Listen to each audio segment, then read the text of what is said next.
Giyera ng China at Pilipinas magsisimula na nga ba? Tensyon sa West Philippine Sea mas lalo pang tumindi.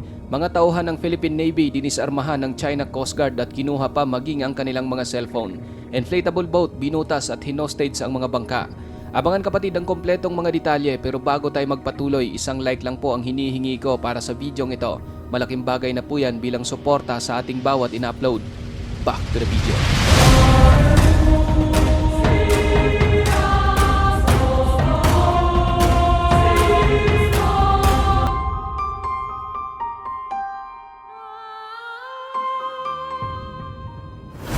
Lalo pang tumitindi ang tensyon na nagaganap sa pagitan ng China at Pilipinas sa West Philippine Sea. At kung noon ay mga barko lamang at mga tauhan ng PCG ang madalas na nakakaranas ng pambubuli mula sa China Coast Guard, subalit ngayon maging ang Philippine Navy ay hindi na rin pinapalagpas.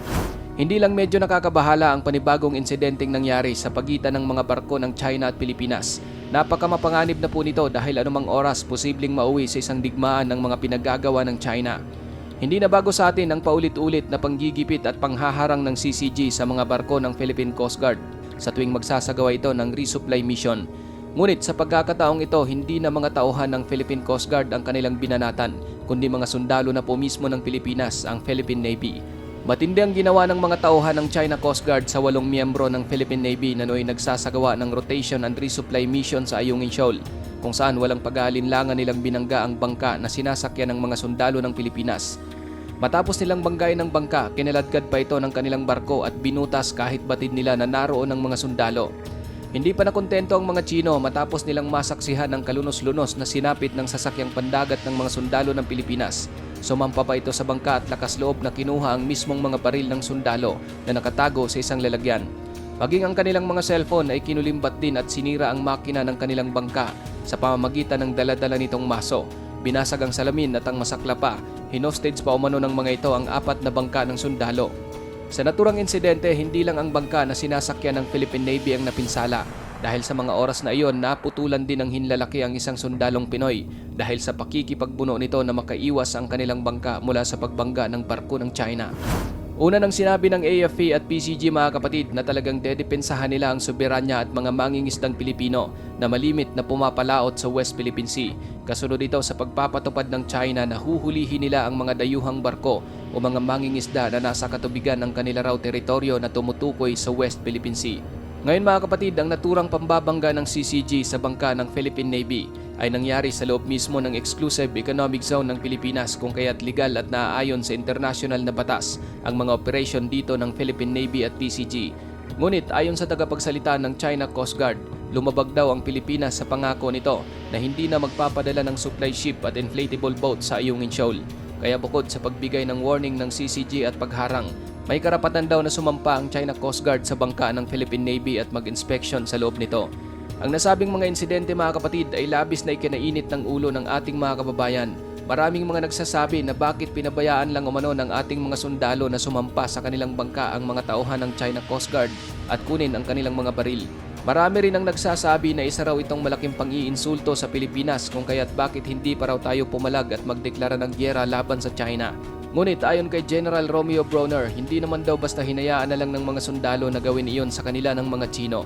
Sa halip, talagang nakipagbuno pa nga raw ang mga ito para lang maitaboy palayo ang mga kalaban. This is the first time na nakitaan po natin yung Chinese Coast Guard na nagdala ng mga polo, ng mga sibat, ng mga kutsilyo. On the other hand, yung tropa po natin, wala tayong dala ng mga ganun. And we mentioned that yung mga baril na dala natin were disassembled and naka-gun case siya. Naka-gun case. Because we were transporting this to LS-57. So wala tayong armas na dala. Na plated weapons or whatever. Pero yung Chinese, yun po yung ginamit nila na pangsira, pangbutas dun sa mga rig natin, sa mga rubber boats natin. Kitang-kita po, meron po kaming mga videos na hawak. And we saw in the video how the Chinese even threatened our personnel by pointing their knives at our personnel. Despite this, lumaban po yung ating mga sundalo. No? Lumaban po with their bare hands. No? With their bare hands. Makikita niyo po, tinutulak nila yung rig ng kalaban, ng Chinese Coast Guard palabas. No? Palayo. They were preventing the Chinese Coast Guard from hitting them with their bolos, their machete, and other bladed weapons. Kaya ako po ay hangang-hanga sa ating mga sundalo. Despite the absence of weapons or certain items to defend themselves, ay lumaban pa rin po sila.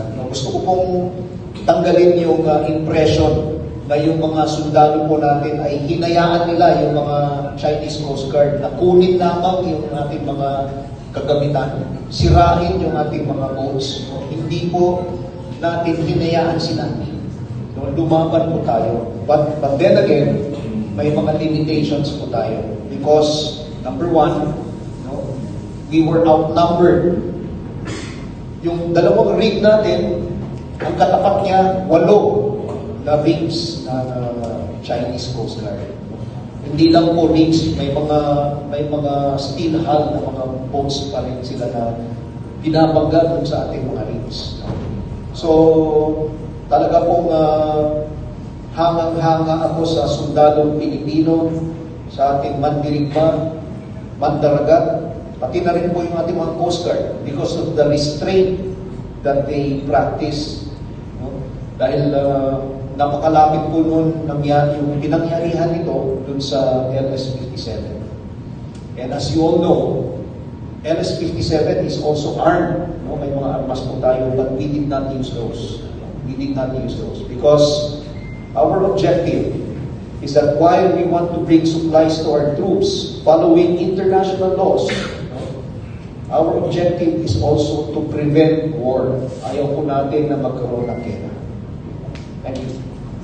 Thank you very much, sir, for your questions. Our rigs, yung rigid hull inflatable boats. Yung isang rig natin ay inipit nila.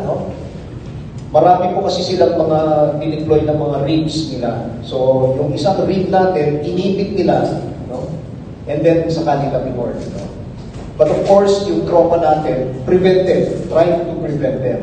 So, may mga nakuhang mga baril, may mga nakuhang mga iba pang equipment, sinira yung ating mga equipment on board, pati yung motor natin. At binusog rin, binutas yung ating rigid hull inflatable boats.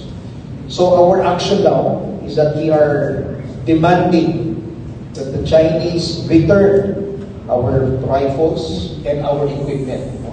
And we are also demanding from them to pay for the damages that they have caused. Babayaran nila po yun. Dahil hindi po tayo papayag na gano'n lang na sisirahin nila yung ating mga kagamitan at kunin lang nila. For me, this is piracy already. Piracy. Because they boarded our boats illegally. They got our equipment. Again, parang mga pirata na po sila dun sa mga ginawa nilang actions nila.